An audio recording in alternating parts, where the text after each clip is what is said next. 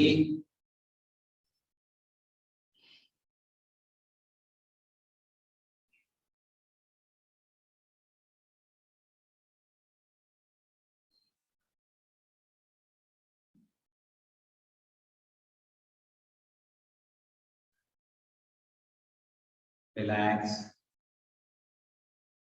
ಕಪಾಲಭಾತಿ ಇದೊಂದು ಯೋಗ ಕ್ರಿಯೆ. ಇದನ್ನು ಮಾಡಿದ್ರಿಂದ ಏನೇನಾಗತ್ತೆ? ಅನೇಕರು ಕಪಾಲಭಾತಿ ಪ್ರಾಣಾಯಾಮ ಅಂತಾನೆ ಹೆಸರಿಟ್ಟಿದ್ದಾರೆ. ಕಪಾಲಭಾತಿ ಪ್ರಾಣಾಯಾಮ ಅಲ್ಲ, ಪ್ರಾಣಾಯಾಮಕ್ಕಿಂತ ಮುಂಚೆ ಕಪಾಲಭಾತಿ ಯೋಗ ಕ್ರಿಯೆ. ಇದನ್ನು ಮಾಡಿದಾಗ ನಮ್ಮ ಹೊಟ್ಟೆಯ ಭಾಗದಲ್ಲಿ, ಹೊಟ್ಟೆಯ ಒಪ್ಪೆ ಒಳಕ್ಕೆ ಹೊರಕ್ಕೆ ಆಗ್ತಾ ಇರುತ್ತೆ. ಅದನ್ನು ಪಂಪಿಂಗ್ ಆಗತ್ತೆ, ಉಸಿರಿನ ಪಂಪಿಂಗ್ ಅಂತ ಹೇಳ್ತಾರೆ. ಆ ಪಂಪಿಂಗ್ ಆದಾಗ ನಮ್ಮ ಶ್ವಾಸನಾಳ, ಆವಾಗಲೇ ನಾನು ಹೇಳಿದೆ, ಅದು ಕ್ಲಿಯರ್ ಆಗುತ್ತೆ. ಇನ್ನೊಂದು, ಕಪಾಲ ಅಂದ್ರೆ ತಲೆ ಶುದ್ಧವಾಗುತ್ತೆ. ತಲೆ ಶುದ್ಧವಾಗುವುದಂದ್ರೆ ಶಾಂಪು ಹಾಕೊಂಡು ಸ್ನಾನ ಮಾಡುವುದು ಅಂತಲ್ಲ. ತಲೆ ಶುದ್ಧವಾಗುವುದಂದ್ರೆ ಏನು? ತಲೆಯ ಒಳಗಡೆ ಬ್ರೈನ್ ಇದೆ. ಬ್ರೈನಿನಲ್ಲಿ ಒಂದು ಶಾರ್ಪ್ನೆಸ್ ಬರುತ್ತೆ. ಬ್ರೈನ್ ಶಾರ್ಪ್ ಆದಾಗ ನಾವು ಎಲ್ಲ ಚಟುವಟಿಕೆಗಳು ಚೆನ್ನಾಗಾಗುತ್ತೆ. ನಮ್ಗೆಲ್ಲ ಗೊತ್ತಿದೆ, ನಮ್ಮ ಬುದ್ಧಿಯ ಬೆಳವಣಿಗೆ ಇರ್ಬೋದು, ನಮ್ಮ ನಡವಳಿಕೆ ಇರ್ಬೋದು, ಒಟ್ಟಾರೆ ನಮ್ಮ ಚಟುವಟಿಕೆಗಳು ಚೆನ್ನಾಗಾಗಬೇಕು. ಹಾಗಾಗಿ ಕಪಾಲಭಾತಿ ಇದು ಬಹಳ ಮಹತ್ವದ್ದು. ಅದರ ಅರ್ಥ ಇದನ್ನೇ ತುಂಬಾ ಹೊತ್ತು ಮಾಡ್ತಾ ಇರ್ಬೇಕು ಅಂತಿಲ್ಲ. ಕೆಲವರು ಒಂದು 500 ರೌಂಡು 1000 ರೌಂಡು ಇದರಲ್ಲೇ ಸಮಯ ಕಳಿಬೇಕು ಅಂತಿಲ್ಲ. ತುಂಬಾ ಜಾಸ್ತಿ ಮಾಡುವ ಅವಶ್ಯಕತೆನೂ ಇಲ್ಲ. ಅದಕ್ಕೆ ನಮ್ಗೆ ಎಷ್ಟು ಬೇಕು ಅದನ್ನ ಮಾಡಬೇಕು. ಇಲ್ಲಿ ನಾವು ಹೇಳ್ಕೊಟ್ಟಿರುವಂತದ್ದು ಕಪಾಲಭಾತಿಯನ್ನ ವೈಬ್ರಿಕೇಶನ್ ಮಾಡಿದ್ವಿ ಮತ್ತು ಕಪಾಲಭಾತಿಯನ್ನ ಒಂದು ಸ್ವಲ್ಪ ಹೊತ್ತು ಮಾಡಿ ಮತ್ತೆ ರಿಲ್ಯಾಕ್ಸ್ ಮಾಡಿದ್ವಿ. ಈ ತರ ಮಾಡ್ತಾ ಮಾಡ್ತಾ ನಮ್ಮ ಉಸಿರಿನ ಅಧ್ಯಯನ ನಡಿಬೇಕು. ಉಸಿರಿನ ಅಧ್ಯಯನ ಅಂದ್ರೆ ಉಸಿರು ಹೇಗೆ ನಡೀತಾ ಇದೆ ಅದನ್ನ ನೋಡ್ಬೇಕು. ಉಸಿರಿನ ಅಧ್ಯಯನ ನಡೆಸಬೇಕಾದ್ರೆ ಉಸಿರಿನ ಅಭ್ಯಾಸ ಚೆನ್ನಾಗಾಗ್ಬೇಕು. ಅಧ್ಯಯನ ಬೇರೆ, ಅಭ್ಯಾಸ ಬೇರೆ. ಅಭ್ಯಾಸ ಅಂದ್ರೆ ನಮಗೆ ನಾವು ಪ್ರಾಕ್ಟೀಸ್ ಅಂತ ಹೇಳ್ತೀವಲ್ಲ, ಪ್ರಾಕ್ಟೀಸ್ ಬೇರೆ, ರಿಸರ್ಚ್ ಬೇರೆ, ಅದು ಅಧ್ಯಯನ ಅಂತ ಹೇಳ್ತೀವಿ. ಹಾಗಾಗಿ ಉಸಿರಿನ ಅಧ್ಯಯನವೇ ಪ್ರಾಣಾಯಾಮ. ಪ್ರಾಣಾಯಾಮ ಸರಿಯಾಗಿ ನಡಿಬೇಕಾದ್ರೆ ಉಸಿರಾಟ ಸರಿಯಾಗಿ ನಡಿಬೇಕು. ಪ್ರಾಣದ ವಾಹಕ ಉಸಿರು. ಉಸಿರಿನ ಕ್ರಮಬದ್ಧತೆ ಪ್ರಾಣಾಯಾಮಕ್ಕೆ ಸಾಧ್ಯ ಇದೆ. ಅದಕ್ಕೆ ಮೊದಲು ಉಸಿರಾಟದ ಕ್ರಿಯೆ ಚೆನ್ನಾಗಾಗಬೇಕು, ಮುಂದೆ ನಡೆಸುವಂತ ಪ್ರಾಣಾಯಾಮ ಚೆನ್ನಾಗಾಗಬೇಕು. ಅದಕ್ಕೋಸ್ಕರ ನಾವು ಕಪಾಲಭಾತಿಯನ್ನು ಅಭ್ಯಾಸ ಮಾಡಿ. ಭುಜ ಹಿಂದಕ್ಕೆ ತಗೊಳ್ಳಿ. ಈಗ ಸ್ವಲ್ಪ ಹೊತ್ತು ದೀರ್ಘವಾಗಿ ಉಸಿರಾಟ ಮಾಡೋಣ. ಚಿನ್ಮುದ್ರಾ ಸ್ಥಿತಿನೇ ಇರ್ಲಿ. ದೀರ್ಘವಾಗಿ ಉಸಿರು ತಗೊಳ್ಳಿ. ನಿಧಾನವಾಗಿ ಉಸಿರನ್ನು ಹೊರಬಿಡಿ. ಮತ್ತೆ ದೀರ್ಘವಾಗಿ ಉಸಿರನ್ನ ಒಳಗೆ ತಗೊಳ್ಳಿ. ನಿಧಾನವಾಗಿ ಉಸಿರನ್ನು ಹೊರಬಿಡಿ. ಮತ್ತೆ ದೀರ್ಘವಾಗಿ ಶ್ವಾಸ ಒಳಗೆ ತಗೊಳ್ಳಿ. ನಿಧಾನವಾಗಿ ಉಸಿರನ್ನು ಹೊರಬಿಡಿ. ಮತ್ತೆ ಪೂರ್ಣ ಶ್ವಾಸ ಒಳಗೆ. ನಿಧಾನವಾಗಿ ಉಸಿರನ್ನು ಹೊರಬಿಡಿ. ಮತ್ತೊಮ್ಮೆ ಪೂರ್ಣವಾಗಿ ಶ್ವಾಸವನ್ನು ಒಳಗೆ ತಗೊಳ್ಳಿ. ನಿಧಾನವಾಗಿ ಉಸಿರನ್ನು ಹೊರಬಿಡಿ. ಮತ್ತೊಮ್ಮೆ ದೀರ್ಘವಾಗಿ ಉಸಿರನ್ನು ಒಳಗೆ ತಗೊಳ್ಳಿ. ನಿಧಾನವಾಗಿ ಉಸಿರನ್ನು ಹೊರಬಿಡಿ. ಹಾಗೆಯೇ ಉಸಿರನ್ನು ಮುಂದುವರಿಸಿ, ಉಸಿರಾಟವನ್ನು ಮುಂದುವರಿಸಿ. ದೀರ್ಘವಾಗಿ ಶ್ವಾಸ, ಉಚ್ಛ್ವಾಸ.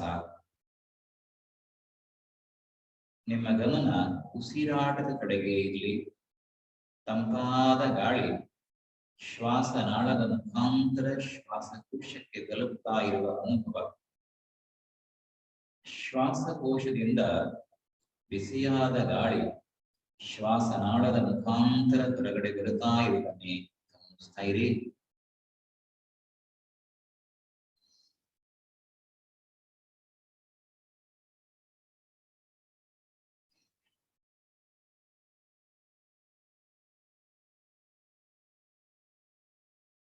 ರಿಲ್ಯಾಕ್ಸ್. ಕಣ್ಬಿಡಿ. ಈಗ ಸ್ವಲ್ಪ ಹೊತ್ತು ನಾವು ಉಸಿರಾಟವನ್ನ ಮಾಡಿದ್ವಿ. ದೀರ್ಘವಾಗಿ ಉಸಿರಾಟವನ್ನು ಮಾಡಿದ್ವಿ. ಉಸಿರಿನ ದೀರ್ಘತೆ ನಮ್ಗೆ ಬಹಳ ದೊಡ್ಡ ಶಕ್ತಿ ಕೊಡುತ್ತೆ. ಮೊನ್ನೆ ಜಗತ್ ಪ್ರಸಿದ್ಧ ಯೋಗಾಚಾರ್ಯರಾಗಿರುವಂತಹ ಡಾಕ್ಟರ್ BK ಸಾಯಂಗಾರ್ ಅವರು ಎಲ್ಲ ಗೊತ್ತಿದೆ. ಅವರ ಮಗ ಪ್ರಶಾಂತ್ ಅಯ್ಯಂಗಾರ್ ನಮ್ಮ ಗುರುಗಳು ಬೆಂಗಳೂರಿನಲ್ಲಿರ್ತಾರೆ. ನಿರಾಮಯ ಯೋಗ ಕಿರಂ ಆಶ್ರಯದಲ್ಲಿ ಒಂದು ಪ್ರಾಣಾಯಾಮದ ಒಂದು ಅವಧಿ ಇತ್ತು. ಅವರು ಪುಣೆಯಿಂದ ಮಾತಾಡಿದರು. ನಿರಾಮಯ ಸ್ಕ್ರೀನಿಂದ ಆನ್ಲೈನ್ ಪ್ರಾಣಾಯಾಮ ತರಗತಿ ಇತ್ತು. ಅಲ್ಲಿ ಅವರು ಹೇಳಿರುವಂತ ಬಹಳ ಮುಖ್ಯವಾದ ಒಂದು ಪಾಯಿಂಟ್ ನಿಮ್ಗೆ ಹೇಳ್ತೀನಿ. ನಾವು ಉಸಿರಾಟ ಮಾಡುವಾಗ ನಾರ್ಮಲ್ ಉಸಿರಾಟವೇ ನಮಗೆ ಶಕ್ತಿ ಕೊಡುತ್ತೆ. ಆದ್ರೆ ನಾರ್ಮಲ್ ಉಸಿರಾಟವನ್ನು ನಾವು ಗಮನಿಸ್ಬೇಕು ಅಷ್ಟೇ. ಬಹಳ ದೊಡ್ಡದೇನೋ ದೀರ್ಘ ಉಸಿರಾಟ ಮಾಡ್ಬಿಟ್ಟೆ, ಬಹಳ ದೊಡ್ಡ ಸಾಧನೆ ಮಾಡ್ಬಿಟ್ಟೆ ಅನ್ನೋಕ್ಕಿಂತ ನಾರ್ಮಲ್ ಉಸಿರಾಟ ಯಾರು ಗಮನಿಸ್ತಾರೆ ಅವರು ಆರೋಗ್ಯ ತುಂಬಾ ಚೆನ್ನಾಗಾಗತ್ತೆ. ಅವ್ರ ಆರೋಗ್ಯ ಚೆನ್ನಾಗಾಗತ್ತೆ ಅಂತ ಹೇಳ್ತಾರೆ. ಅಂದ್ರೆ ಪ್ರಾಣಾಯಾಮದ ಅಭ್ಯಾಸದಲ್ಲಿ ಬಹಳ ದೊಡ್ಡ ಶಕ್ತಿ ಕೊಡುತ್ತೆ. ಅವ್ರು ಹೇಳಿರುವಂತ ಒಂದು ಪಾಯಿಂಟ್ ಏನು ಅಂದ್ರೆ, ನಾವು ಉಸಿರನ್ನ ತಗೊಳ್ತೀವಿ, ವಾಪಸ್ಸು ಬಿಡ್ತೀವ ಎಷ್ಟು ಅನ್ನೋದು ಬಹಳ ಇಂಪಾರ್ಟೆಂಟ್. ಅದಕ್ಕೆ ಉಸಿರು ತಗೊಳ್ಳೋದು ಎಷ್ಟು ಇಂಪಾರ್ಟೆಂಟ್, ಹೊರಗಡೆ ಬಿಡೋದು ಕೂಡ ಅಷ್ಟೇ ಇಂಪಾರ್ಟೆಂಟ್. ಮನುಷ್ಯನ ಸಾಮಾನ್ಯವಾದ ಸ್ವಭಾವ ಏನು, ನಾವು ತೆಗೆದುಕೊಳ್ತೀವಿ ಆದ್ರೆ ಹೊರಗಡೆ ಬಿಡುವುದು ಕಮ್ಮಿ. ಉಸಿರಿನಲ್ಲಿ ಮಾತ್ರ ಅಲ್ಲ, ವ್ಯವಹಾರದಲ್ಲೂ ಹಾಗೇನೆ. ಗಳಿಸಿದ್ದನ್ನ ಇನ್ನೊಬ್ರಿಗೆ ಕೊಡ್ಬೇಕು ಅಂದಾಗ ನಾವು ಯೋಚನೆ ಮಾಡ್ತೀವಿ. ಎಲ್ಲೋ ನಾವು ದೇವಸ್ಥಾನಕ್ಕೆ ಹೋದಾಗ ಕಾಣಿಕೆ ಹಾಕ್ಬೇಕಾದ್ರೆ ಜೇಬ್ನಲ್ಲಿರುವ ದುಡ್ಡು ಮೇಲೆ ದೊಡ್ಡ ನೋಟ್ ಮೇಲೆ ಬಂದ್ಬಿಡುತ್ತಾ ಅಂತ ಬಹಳ ಎಚ್ಚರಿಕೆಯಿಂದ ಸಣ್ಣ ನೋಟೇ ಮೇಲೆ ಬರುವಂಗ ಮಾಡ್ತೀವಿ. ಹಾಗೆ ಅನೇಕ ಸರಿ ಹಾಗೇನೆ ಬೇರೆಯವ್ರಿಗೆ ಕೊಡುವಾಗ ನಾವು ಸ್ವಲ್ಪ ಕೈ ಶಾರ್ಟ್ ಮಾಡ್ತೀವಿ, ಅಂದ್ರೆ ಸ್ವಲ್ಪ ಏನು ಕೊಡ್ಲಿಕ್ಕೆ ಹಿಂದೆ ಮುಂದೆ ನೋಡ್ತೀವಿ. ಹಾಗೇನೆ ಅದು ಸ್ವಭಾವದಲ್ಲಿ ಬಂದ್ಬಿಟ್ಟಿದೆ, ಮನುಷ್ಯನ ರಕ್ತಗತವಾದಂತ ಗುಣ. ಆದ್ರೆ ಉಸಿರಿನಲ್ಲಿ ಆ ರೀತಿ ಕಂಜೂಷಿತನ ಮಾಡಬಾರದು, ನಾವು ಜಿಪ್ಪಣತನ ಮಾಡಬಾರದು. ಉಸಿರನ್ನ ಹೊರಗೆ ಬಿಡೋದೇ ಜಾಸ್ತಿ ಮಾಡ್ಬೇಕು. ಈಗ ಒಂದ್ಸರಿ ಪ್ರಾಕ್ಟೀಸ್ ಮಾಡೋಣ. ಆ ಪ್ರಾಕ್ಟೀಸ್ ಮಾಡುವಾಗ ನಾನು ಇನ್ನೊಂದು ಮುದ್ರೆ ಹೇಳ್ತೀನಿ ನಿಮ್ಗೆ. ಇದು ಚಿನ್ ಮುದ್ರ, ಪ್ರಾಣ ಮುದ್ರೆ. ಪ್ರಾಣ ಮುದ್ರೆ ನೋಡಿ, ಹೆಬ್ಬೆರಳು ಮತ್ತು ಉಂಗುಷ್ಟ ಬೆರಳು ಮತ್ತು ಸಣ್ಣ ಬೆರಳು, ಶಾರ್ಟ್ ಫಿಂಗರ್, ರಿಂಗ್ ಫಿಂಗರ್ ಮತ್ತು ಇದು ಹೆಬ್ಬೆರಳು, ಇದನ್ನ ಇಟ್ಕೊಳ್ಳಿ. ಭುಜ ಹಿಂದ ತಳಿಗ ಪ್ರಾಣ ಮುದ್ರೆ ಇದು. ಈಗ ಉಸಿರನ್ನ ದೀರ್ಘವಾಗಿ ತಗೊಳ್ಳಿ. ಉಸಿರನ್ನ ಹೊರಗೆ ಬಿಡುವಾಗ ಜಾಸ್ತಿ ಉಸಿರನ್ನ ಹೊರಗೆ ಬಿಡಿ. ನಾರ್ಮಲ್ ಬ್ರೀದಿಂಗ್ ಮಾಡಿ. ಉಸಿರನ್ನ ಹೊರಗೆ ಬಿಡುವಾಗ, ಎಕ್ಸಲೇಷನ್ ಮಾಡುವಾಗ ಇದನ್ನ ಜೋಡಿಸ್ಬೇಕು. ನೋಡಿ, ಕೆಲವರು ಹೀಗ್ ಮಾಡ್ಕೊಂಡಿದ್ದೀವಿ, ಇದಲ್ಲ ಗೊತ್ತಾಯ್ತಾ? ಹೀಗ್ ಮಾಡೋದು ಬೇರೆ, ಜೋಡಿಸ್ಬೇಕು. ಸೀದಾ ಕೂತ್ಕೊಳ್ಳಿ. ನಾರ್ಮಲ್ ಉಸಿರಾಟನೆ ಮಾಡಿ, ಆದ್ರೆ ಎಕ್ಸಲೇಷನ್ ಮಾಡುವಾಗ ಸ್ವಲ್ಪ ಜಾಸ್ತಿ ಹೊರಗೆ ಹಾಕಿ. ನಿಮ್ಗೆ ಗೊತ್ತಾಗತ್ತೆ ಆವಾಗ ಮಾಡಿ. ಉಸಿರನ್ನ ನಾರ್ಮಲ್ ಆಗಿ ಒಳಗೆ ತಗೊಳ್ಳಿ. ಉಸಿರನ್ನ ಹೊರಗಡೆ ಬಿಡುವಾಗ ನಾರ್ಮಲ್ ಬಿಡಬೇಡಿ, ಸ್ವಲ್ಪ ಜಾಸ್ತಿ ಎಕ್ಸಲೇಷನ್ ಮಾಡಿ.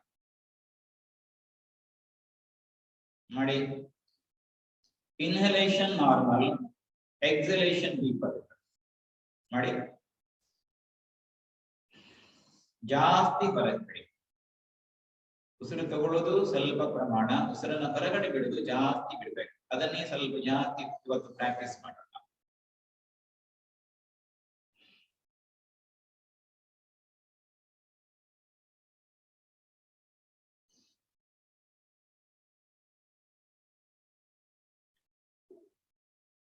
ಉಸಿರು ತಗೊಳ್ಳುವಂಥದ್ದು ಸ್ವಲ್ಪ ಹಾಗೆ ನಾರ್ಮಲ್ ಇರಲಿ, ಎಕ್ಸಲೇಷನ್ ಡೀಪರ್.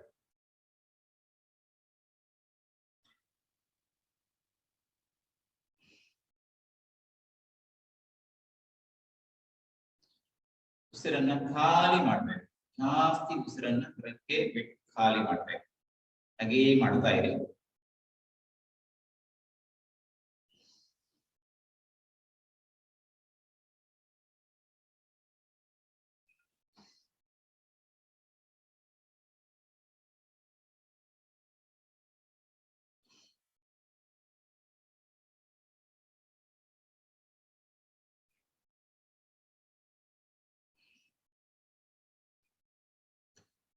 ಮಾಡ್ತಾ ಇರಿ. ಮುಖದಲ್ಲಿರುವ ಒತ್ತಡ ದೂರ ಮಾಡಿ, ರಿಲ್ಯಾಕ್ಸ್ ಫೇಸ್.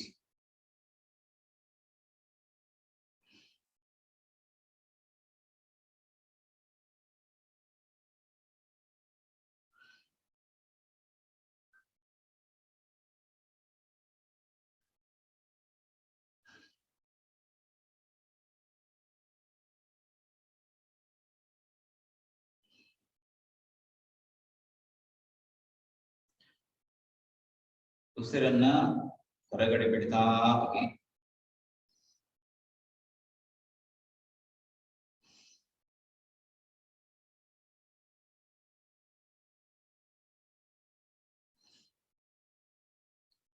ರಿಲ್ಯಾಕ್ಸ್. ಕಂಡುಬಿಡಿ.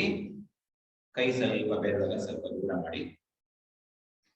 ಹೀಗೆ ಪ್ರಾಣ ಮುದ್ರಾ, ನಾನು ನಿಮ್ಗೆ ಪ್ರಾಣ ಮುದ್ರಾ ಮಾಡಿಸಿದ್ನಲ್ಲ, ಹೀಗೆ ಇದನ್ನ ನಾವು ಸಮಯ ಸಿಕ್ಕಾಗೆಲ್ಲ ಮಾಡ್ತಾ ಇರ್ಬೇಕು. 15ರಿಂದ 20 ನಿಮಿಷ ಕೂತ್ಕೊಂಡ್ರೆ ಆ ಪ್ರಾಣ ಮುದ್ರದ ಲಾಭ ನಮಗೆ ಆಗತ್ತೆ.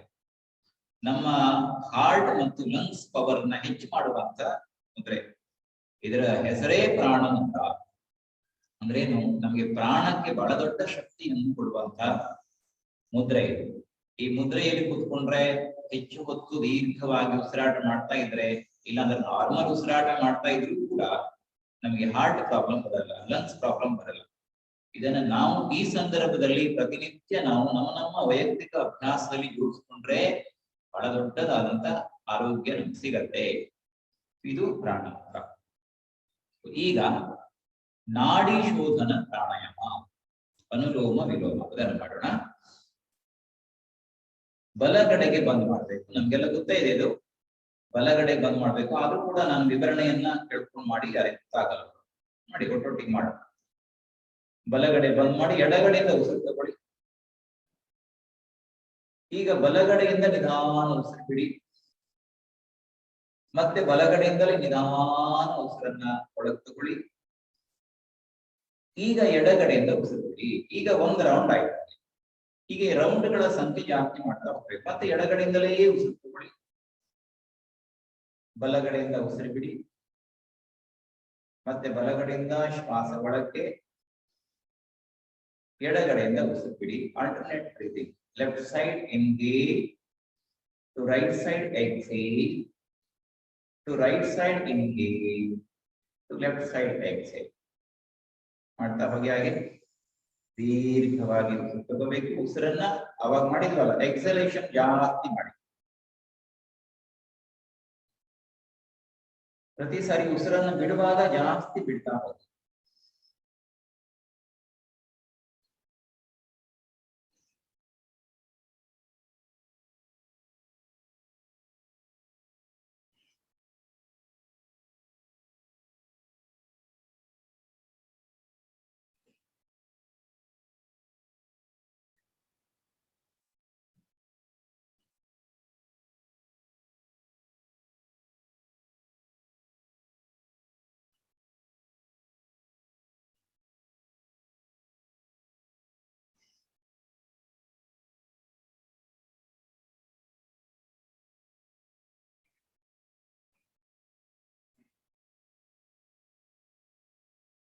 ಉಸಿರಾಟದ ಕಡೆಗೆ ನಿಮ್ಮ ಗಮನ ಇರಲಿ.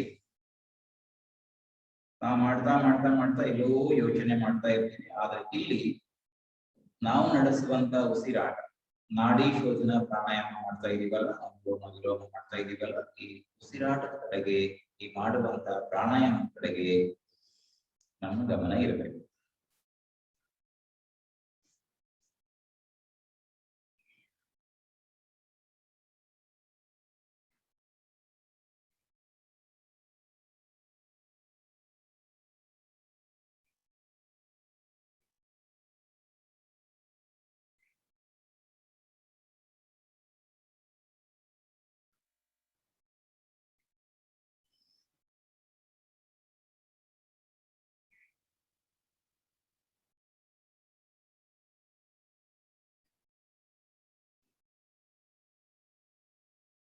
ರಿಲ್ಯಾಕ್ಸ್. ಕೈ ಕೆಳಗೆ ತಗೊಳ್ಳಿ.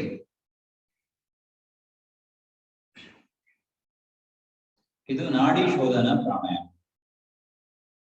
ಇದು ಪ್ರಾಣಾಯಾಮದಲ್ಲಿ ಇದಕ್ಕೆ ಸಂಜೀವಿನಿ ಅಂತ ಕರೆದಿದ್ದಾರೆ. ಎಲ್ಲರೂ ಮಾಡಬೇಕಾಗಿರುವ, ಮಾಡಬಹುದಾದಂತ ಪ್ರಾಣಾಯಾಮ. ಯಾಕೆಂದ್ರೆ ಎಡಗಡೆಯಿಂದ ಮಾತ್ರ ಉಸಿರಾಟ ಮಾಡಿದ್ರೆ ನಮ್ಮ ಶರೀರ ತಂಪಾಗ್ತಾ ಹೋಗುತ್ತೆ, ಬಲಗಡೆಯಿಂದ ಉಸಿರಾಟ ಮಾಡಿದ್ರೆ ಹೀಟ್ ಆಗ್ತಾ. ಎರಡೂ ಶರೀರಕ್ಕೆ ಬೇಕಲ್ವಾ? ಅದಕ್ಕೆ ನಾಡಿ ಶೋಧನ ಪ್ರಾಣಾಯಾಮದಿಂದ ನಮ್ಮ ಶರೀರದಲ್ಲಿ ಸಮ ಶೀತೋಷ್ಣ ವಾತಾವರಣ ನಿರ್ಮಾಣ ಮಾಡುತ್ತೆ ಮತ್ತು ಅನೇಕ ಕಾಯಿಲೆಗಳನ್ನ ನಿಯಂತ್ರಣ ಮಾಡುವಂತ ಪ್ರಾಣಾಯಾಮ. ಡಯಾಬಿಟಿಕ್ ಅನ್ನ ಕಂಟ್ರೋಲ್ ಮಾಡಬಹುದು, BP ಅನ್ನ ಕಂಟ್ರೋಲ್ ಮಾಡಬಹುದು, ಈಗ ಅನೇಕ ಕಾಯಿಲೆಗಳನ್ನ ಅಸ್ತಮಾವನ್ನ ನಾವು ಕಂಟ್ರೋಲ್ ಮಾಡಬಹುದು. ಇದು ಬಹಳ ಇಂಪಾರ್ಟೆಂಟ್ ಪ್ರಾಣಾಯಾಮ. ನಮಗೆ ಯಾವುದು ಮಾಡ್ಲಿಕ್ಕಾಗಿಲ್ಲ ಅಂದ್ರೆ ಈ ಪ್ರಾಣಾಯಾಮ ಅದು ಪ್ರತಿನಿತ್ಯ ಒಂದು 10 ರಿಂದ 15 ನಿಮಿಷ ನಾವು ಮಾಡ್ತಾ ಹೋಗ್ಬೇಕು. ಆವಾಗ ಅದರಲ್ಲಿ ಶಕ್ತಿ ಇದೆ. ಯಾವುದೇ ಒಂದು ಶಾರ್ಟ್ ಟೈಮ್ ಅಲ್ಲ. ನಾವ್ ಅಂದ್ಕೊಳ್ಬಹುದು ಇಷ್ಟು ಟೈಮ್ ಮಾಡ್ಬಿಡ್ತೀವಿ, ಇಷ್ಟು ರೌಂಡ್ಗಳು ಮುಖ್ಯ ಅಲ್ಲ. ಇಲ್ಲಿ ಎಷ್ಟು ಸಮಯ ಮಾಡ್ತೀವಿ ಅನ್ನೋದು ಮುಖ್ಯ. ಅದರರ್ಥ ಸಮಯದ ಕಡೆನೂ ಕೂಡ ಗಮನ ಇರ್ಬೇಕು ಅಂತಿಲ್ಲ, ನಾವು ಮಾಡ್ತಾ ಹೋಗ್ಬೇಕು. ಆವಾಗ ನಮ್ಮ ಆರೋಗ್ಯ ಸುರಕ್ಷಿತವಾಗಿರುತ್ತೆ. ಒಂದ್ ತಿಳ್ಕೊಳ್ಳಿ, ನಾನು ಮತ್ತೆ ರಿಪೀಟ್ ಮಾಡ್ತೀನಿ. ಇಷ್ಟೆಲ್ಲದರ ನಡುವೆ ನಮಗೆ ಸಮಯ ಇಲ್ಲ ಅಂತಂದ್ರೆ ನಾನು ಏನ್ ಮಾಡ್ಲಿಕ್ಕೆ ಆಗಲ್ಲ. ಸಮಯ ಮಾಡ್ಕೊಂಡು ಮಾಡ್ಬೇಕಿಲ್ಲ. ಇನ್ನೊಂದು ಪಾಯಿಂಟ್ ನಾನು ನಿಮ್ಗೆ ಹೇಳ್ಬೇಕಾಗಿರೋದು, ಇವತ್ತು ಸಾಮಾಜಿಕ ಜಾಲತಾಣಗಳಲ್ಲಿ, ಸೋಷಿಯಲ್ ಮೀಡಿಯಾಗಳಲ್ಲಿ ಅನೇಕ ರೀತಿಯ ಪ್ರಯೋಗಗಳು ಬರುತ್ತೆ, ಅನೇಕ ರೀತಿಯ ಔಷಧಿಗಳು ಬರುತ್ತೆ. ನಮ್ಮ ಹಿರಿಯರೊಟ್ಟಿಗೆ ಮಾತಾಡುವಾಗ ಅವರು ಹೇಳಿದ್ರು, ಬೇರೆ ಬೇರೆ ಔಷಧಿಗಳನ್ನ ಮಾಡಿ ಅನೇಕರು ಸಾಯ್ಬಹುದು, ಅಷ್ಟು ಡೇಂಜರ್ ಇದೆ. ಹಾಗಾಗಿ ಯಾವ ವದಂತಿಗಳು, ಬೇರೆ ಬೇರೆ ಯಾವುದೇ ಔಷಧಿಗಳು ಅದು ಸುರಕ್ಷಿತವಂತ ಅನಿಸಿದ್ರೆ ನಾವು ಸ್ವೀಕಾರ ಮಾಡ್ಬೋದು. ಆದ್ರೆ ಈಗ ನಾವು ಏನು ಆಹಾರ ತಗೊಳ್ತಿದೀವಿ, ಹೇಗಿದ್ದೀವಿ, ಮನೆಯಲ್ಲೇ ಇದ್ದು ನಮ್ಮ ಆರೋಗ್ಯ ಚೆನ್ನಾಗಿ ಮಾಡ್ಕೊಂಡ್ರೆ ಸಾಕು. ಯೋಗದ ಬಗ್ಗೆ ಕೂಡ ಸಾಕಷ್ಟು ಮಾಹಿತಿಗಳು ಬರ್ತಾ ಇದೆ. ಗೊಂದಲಗಳನ್ನು ಮಾಡ್ಕೊಳ್ಬೇಡಿ. ಅದನ್ನ ಮಾಡ್ಬೇಕು, ಇದನ್ನ ಮಾಡ್ಬೇಕು, ನಮ್ಗೆಲ್ಲಿ ಸಮಯ ಅಂತ. ಒಂದು ಎಕ್ಸಾಂಪಲ್ ಕೊಡ್ತೀನಿ. ಒಬ್ಬ ಹಳ್ಳಿಯಿಂದ ಬೆಂಗಳೂರು ನೋಡ್ಲಿಕ್ಕೆ ಹೋಗಿದ್ದ. ಬೆಂಗಳೂರು ನೋಡ್ಲಿಕ್ಕೆ ಹೋದವನು ಫಸ್ಟ್ ಹೋಟೆಲ್ನಲ್ಲಿ ಚಹಾ ಕುಡ್ದ, ತಿಂಡಿ ತಿಂದ. ಆಮೇಲೆ ಹೊರಗಡೆ ಒಂದು ಬೋರ್ಡ್ ಹಾಕಿದ್ರು. ಆ ಬೋರ್ಡ್ ಅಲ್ಲಿ ಬರೆದಿತ್ತು, ಏನ್ ಬರೆದಿತ್ತು ಅಂದ್ರೆ ಸಮಯ ಬರೆದಿತ್ತು. ಬೆಳಿಗ್ಗೆ 6 ಗಂಟೆಗೆ ಚಹಾ, 8 ಗಂಟೆಗೆ ಬ್ರೇಕ್ಫಾಸ್ಟ್, ಆಮೇಲೆ 8 ಗಂಟೆಯಿಂದ 10 ಗಂಟೆವರೆಗೆ ತಿಂಡಿ ಎಲ್ಲ ಬ್ರೇಕ್ಫಾಸ್ಟ್ ಟೈಮು, ಆಮೇಲೆ 11 ಗಂಟೆಗೆ ಗಂಜಿ ಊಟ, ಆಮೇಲೆ ಸುಮಾರು 11 ಗಂಟೆಯಿಂದ 1 ಗಂಟೆವರೆಗೆ ಗಂಜಿ ಊಟ, ಹಾಗೆ 1 ಗಂಟೆಯಿಂದ ಮತ್ತೆ 3 ಗಂಟೆವರೆಗೆ ಊಟ, ಆಮೇಲೆ ಚಹಾ, ಆಮೇಲೆ ಮಧ್ಯಾಹ್ನ ಬೇರೆ ಬೇರೆ ಮಿರ್ಚಿಗಳು ಇದೆಲ್ಲವೂ ಕೂಡ ಸ್ನ್ಯಾಕ್ಗಳು, ಆಮೇಲೆ ರಾತ್ರಿ ಊಟ. ಇದೆಲ್ಲ ಬೋರ್ಡ್ ಅಲ್ಲಿ ಓದ್ಮೇಲೆ ಅವನಿಗೆ ಅನ್ಸ್ತಾರೆ, ಅಯ್ಯೋ ಇಷ್ಟೆಲ್ಲ ಮಾಡೋದ್ರಿಗೆ ನಾವು ಬೆಂಗಳೂರು ಯಾವಾಗ ಹೋಗ್ಲಿ ಅಂತ ಕೇಳ್ತಾರೆ. ಅಂದ್ರೆ ಬೋರ್ಡ್ ಅಲ್ಲಿ ಇರೋದು ಹೋಟೆಲ್ ಟೈಮ್ ಟೇಬಲ್, ಇವನ್ ಟೈಮ್ ಟೇಬಲ್ ಅಲ್ಲ. ಇವನ್ ನೋಡ್ಲಿಕ್ಕೆ ಹೋಗಿದ್ದು ಬೆಂಗಳೂರಿಗೆ ತಾನೆ, ಇನ್ನು ಎಷ್ಟು ಬೇಕು ಅಷ್ಟು ಮಾಡ್ಕೊಂಡು ಬರ್ಬೇಕಾಗ. ಹಾಗೆ ಇವತ್ತು ಅನೇಕ ರೀತಿಯ ಪ್ರಯೋಗಗಳು ಸಾಮಾಜಿಕ ಜಾಲತಾಣಗಳಲ್ಲಿ, ಸೋಷಿಯಲ್ ಮೀಡಿಯಾಗಳಲ್ಲಿ ಬೇರೆ ಬೇರೆ ಪ್ರಯೋಗಗಳು ಬರ್ತಾ ಇರುತ್ತೆ. ಆದ್ರೆ ನಾವು ಯಾವ ತಗೊಳ್ಬೇಕು, ನಾವು ಹೇಗಿದ್ದೀವಿ, ನಮ್ ಟೈಮ್ ಟೇಬಲ್ ಏನು, ನಮ್ಗೆ ಏನ್ ಬೇಕು ಅಷ್ಟು ಮಾತ್ರ ಮಾಡ್ಬೇಕು. ಯಾರು ಕೂಡ ಗೊಂದಲಕ್ಕೀಡಾಗಬೇಡಿ, ಬೇರೆ ಬೇರೆ ಔಷಧಿ ಮಾಡ್ಕೊಂಡು ನಮ್ಮ ಆರೋಗ್ಯ ಕೆಡಿಸ್ಕೊಳ್ಬೇಡಿ. ಈಗೇನ್ ಇದ್ದೀವಲ್ಲ ಇದು ಸರಿಯಾಗಿದೆ. ಮತ್ತು ನಾನು ಹೇಳ್ಕೊಟ್ಟು ಪ್ರಾಣಾಯಾಮ ನೀವು ಅಭ್ಯಾಸ ಮಾಡ್ಬೇಕಂತ ನಾನು ಹೇಳ್ತಾ ಇಲ್ಲ. ನಮಗೆ ಯಾವುದು ಸೂಕ್ತ, ಎಷ್ಟು ಬೇಕು, ನಮ್ಮ ಶರೀರ ಹೇಗಿದೆ, ನನ್ನ ವಯಸ್ಸು ಎಷ್ಟು, ನಾನು ಎಷ್ಟು ಮಾಡಿದ್ರೆ ನಮ್ಗೆ ಸೂಕ್ತ ಆಗತ್ತೆ, ಇದೆಲ್ಲವೂ ಡಿಸೈಡ್ ಮಾಡೋರು ಯಾರು ಅಂತ ನಾವೇ ಡಿಸೈಡ್ ಮಾಡ್ಬೇಕು. ಡಿಸೈಡ್ ಮಾಡಿ ನಾವು ಯಾವ್ದನ್ನ ಮಾಡ್ಬೇಕು, ಎಷ್ಟು ಮಾಡ್ಬೇಕು ಅಂತ ನಾವು ಡಿಸೈಡ್ ಮಾಡ್ಬೇಕು. ಆಗ ನಮ್ಮ ಆರೋಗ್ಯ ತುಂಬಾ ಚೆನ್ನಾಗಾಗುತ್ತೆ. ಇದರ ಜೊತೆಗೆ ನಾವ್ ಅನ್ಕೊಂಡಿರ್ಬೋದು ಇಷ್ಟೆಲ್ಲ ಮಾಡಿದ್ರೆ ನಮಗೆ ಏನೂ ಆಗಲ್ಲ ಅನ್ನೋದು ಓವರ್ ಕಾನ್ಫಿಡೆನ್ಸ್ ಕೂಡ ಇರಬಾರ್ದು. ಯಾಕೆಂದ್ರೆ ನಾವು ಯೋಗದಲ್ಲಿ ನಮ್ಮ ಶರೀರ ಚೆನ್ನಾಗಿ ಇಟ್ಕೊಳ್ಬೇಕು ಒಂದು ಭಾಗ, ಆದ್ರೆ ಇನ್ನೊಂದು ಭಾಗ ಇದೆ ದೇವರದ್ದು. ನೆನ್ಪಿಟ್ಕೊಡು, ದೇವರದ ಅನುಗ್ರಹ ಇಲ್ಲದೆ ಇದ್ರೆ ನಮ್ಮ ಆರೋಗ್ಯ ಯಾವಾಗ ಬೇಕಾದ್ರೆ ಕೆಡ್ಬೋದು. ಯೋಗ ಮಾಡುವವರದ ಆರೋಗ್ಯನೂ ಕೆಡ್ಬೋದು, ಪ್ರಾಣಾಯಾಮ ಮಾಡೋರ ಆರೋಗ್ಯನೂ ಕೆಡ್ಬೋದು. ಆದ್ರೆ ದೇವರ ಅನುಗ್ರಹ ಇರ್ಬೇಕು. ಅದಕ್ಕಾಗಿ ಒಂದು 2 ಮಂತ್ರವನ್ನ ನಾವು ಪ್ರತಿನಿತ್ಯ ಹೇಳ್ಬೇಕು. ಮೊದಲನೇದು ಆರೋಗ್ಯ ದೇವತೆಯಾಗಿರುವಂತ ಧನ್ವಂತರಿ ಮಂತ್ರ, ಎರಡನೇದು ಮೃತ್ಯುಂಜಯ ಮಂತ್ರ. ನಾವು ಶಾಂತಿ ಮಂತ್ರದಲ್ಲಿ ಮೃತ್ಯೋರ್ಮ ಅಮೃತಂಗಮಯ ಅಂತ ಹೇಳ್ತೀವಿ. ಮೃತ್ಯುವಿನಿಂದ ಅಮೃತತ್ವದ ಕಡೆಗೆ ನನ್ನನ್ನು ಕೊಂಡೊಯ್ಯುವಂತ ಮಾರ್ಗ ನನಗೆ ಕೊಡು ಅಂತ. ಹಾಗೆ ಮೃತ್ಯುಂಜಯ ಮಂತ್ರವನ್ನು ಹೇಳಬೇಕು. 11 ಸಾರಿ ಹೇಳಬೇಕು. ಓಂ ಧನ್ ಧನ್ವಂತರಿ ನಮಃ ಅನ್ನುವಂತ ಮಂತ್ರವನ್ನು 11 ಸಾರಿ ಹೇಳಬೇಕು. ಓಂ ತ್ರಯಂಬಕಂ ಯಜಾಮಹೇ ಸುಗಂಧಿಂ ಪುಷ್ಟಿವರ್ಧನಂ ಉರ್ವಾರುಕಮೇವ ಬಂಧನಾತ್ ಮೃತ್ಯುರ್ಮುಕ್ಷೀಯಂ ಅಮೃತಾತ್.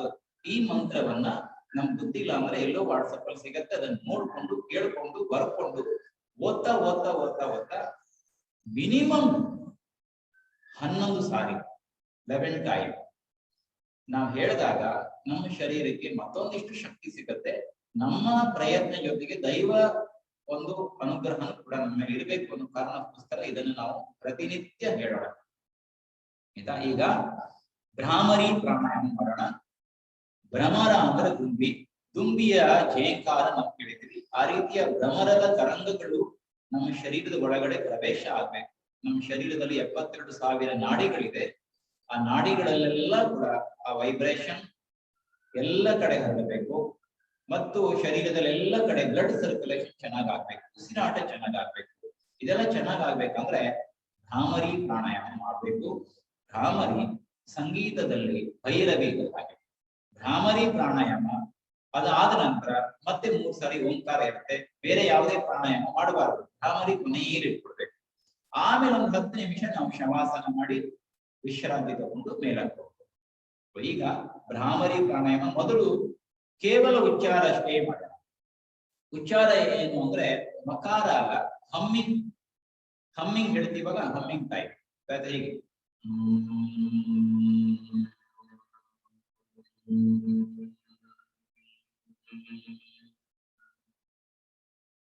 ಮಾಡಿ.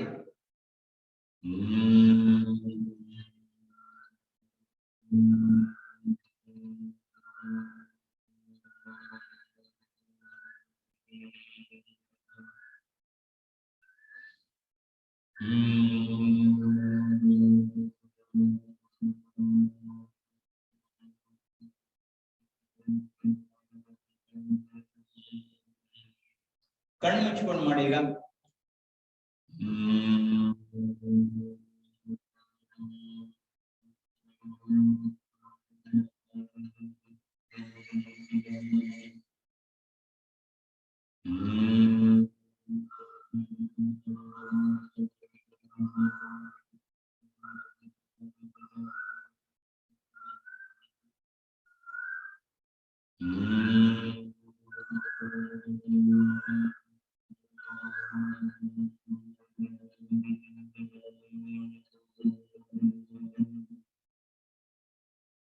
ರಿಲ್ಯಾಕ್ಸ್.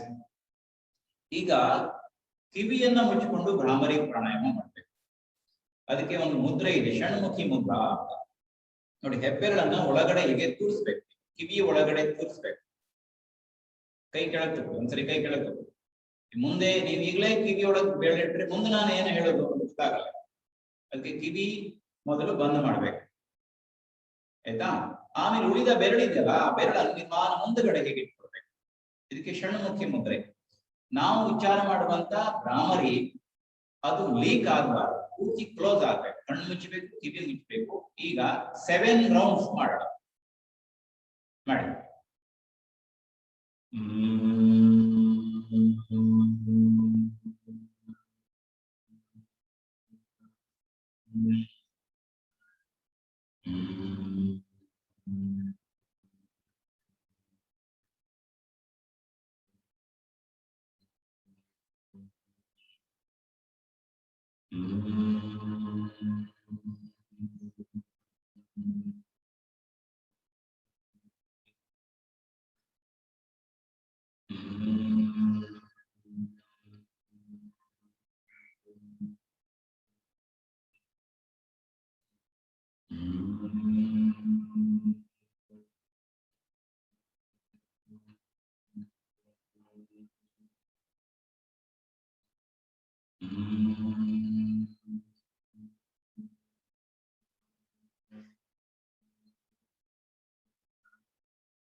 ರಿಲ್ಯಾಕ್ಸ್.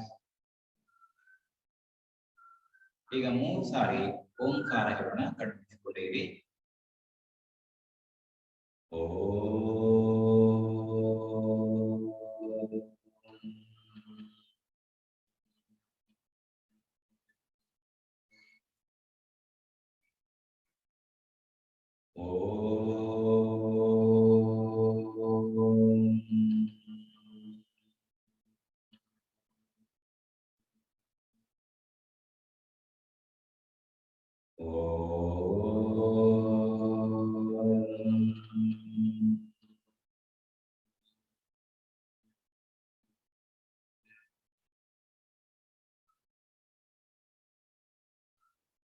ಎರಡು ಕೈ ನಮಸ್ಕಾರದ ಜೊತೆ ಮೃತ್ಯುಂಜಯ ಮಂತ್ರವನ್ನ ಯಾರಿಗೆ ಗೊತ್ತೋ ಅವ್ರು ನನ್ನೊಟ್ಟಿಗೆ ಹೇಳಿ. ಓಂ ತ್ರಯಂಬಕಂ ಯಜಾಮಹೇ ಸುಗಂಧಿಂ ಪುಷ್ಟಿವರ್ಧನಂ ಪೂರ್ವಾರುಕಮಿವ ಬಂಧನಾತ್ ಮೃತ್ಯುರ್ಮೋಕ್ಷೀಯಮಾಮೃತಾತ್. ಓಂ ಶಾಂತಿ ಶಾಂತಿ ಶಾಂತಿ. ಹಸ್ತಗಳ ಮುಂದೆ ಕಣ್ಣುಗಳ ಮೇಲೆ ಇಟ್ಟುಕೊಳ್ಳಿ. ನಿಧಾನಕ್ಕೆ ಸೇರಿಸ್ತಾ ಕಣ್ಬಿಡಿ. ಸುಮಾರು ಒಂದು 50 ನಿಮಿಷ ನಾವು ಪ್ರಾಣಾಯಾಮದ ಅಭ್ಯಾಸ ಮಾಡಿದ್ವಿ. 40-45 ನಿಮಿಷ ಮಾಡಿದ್ವಿ. ಒಂದು 5 ನಿಮಿಷ ವಿವರಣೆ ಇದೆಲ್ಲ ಸೇರ್ಕೊಂಡು. ಸೊ ಇದನ್ನ ನಾವು ರೆಗ್ಯುಲರ್ ಆಗಿ ಪ್ರಾಕ್ಟೀಸ್ ಮಾಡಬೇಕು. ಒಳ್ಳೆ ಸಂಖ್ಯೆಯಲ್ಲಿ ಭಾಗವಹಿಸಿದ್ರೆ ಪ್ರಾಣಾಯಾಮ ಕ್ಲಾಸ್ ಅಲ್ಲಿ ಬಹಳ ಖುಷಿ ಆಗ್ತಿದೆ. ಧನ್ಯವಾದ ಕಡೆಯಿಂದ ಎಲ್ಲರಿಗೂ ಕೂಡ ಧನ್ಯವಾದಗಳನ್ನು ಸಮರ್ಪಣೆ ಮಾಡ್ತೀನಿ. ಮತ್ತೆ ಮುಂದಿನ ಕ್ಲಾಸ್ ಪ್ರಾಣಾಯಾಮ ಕ್ಲಾಸ್ ವಿಶೇಷ ತರಗತಿಗಳಿದ್ದಾಗ ನಿಮ್ಗೆಲ್ಲರಿಗೂ ಕೂಡ ಮತ್ತೆ ಲಿಂಕ್ ಕಳಿಸ್ಕೊಡ್ತೀವಿ. ಇದೇ ರೀತಿ ಸಪೋರ್ಟ್ ಇರಲಿ. ಧನ್ಯವಾದ.